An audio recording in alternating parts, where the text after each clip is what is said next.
Hi friend, मैं ब्रिजेश कुमार। अगर वो लोगों की वीडियो अच्छा लगे तो प्लीज लाइक, कमेंट और सब्सक्राइब का बटन दबाना ना भूलें।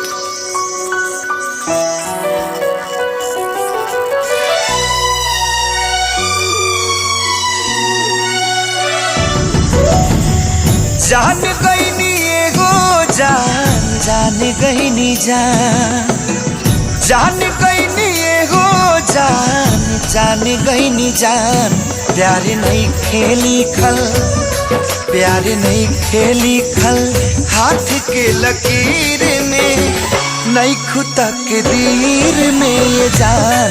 प्यार नहीं खेली खल हाथ के लकीर में नहीं खुदा के दीर में ये जान।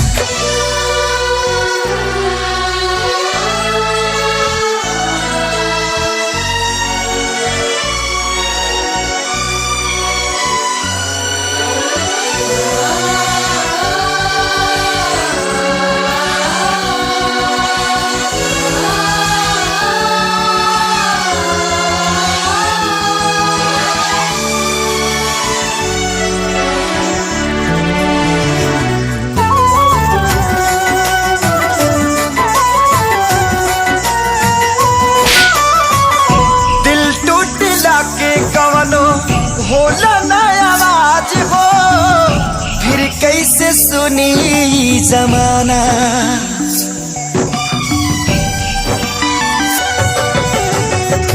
हो जाइबू दोसर के तू कुछ दिन के बाद बा दिल पगला रोई बन दीवाना।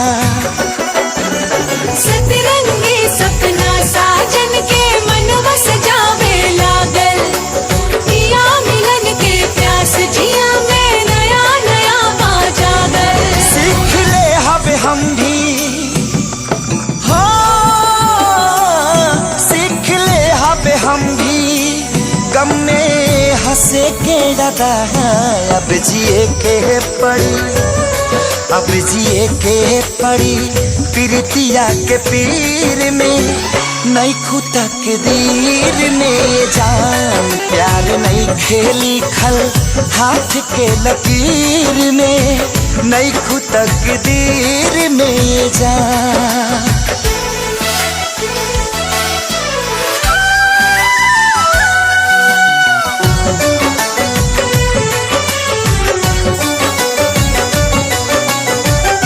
अक्सरी होला केहू हंसे केहू रोवेला, प्रेम के भी लीला कुछ अजीब बा।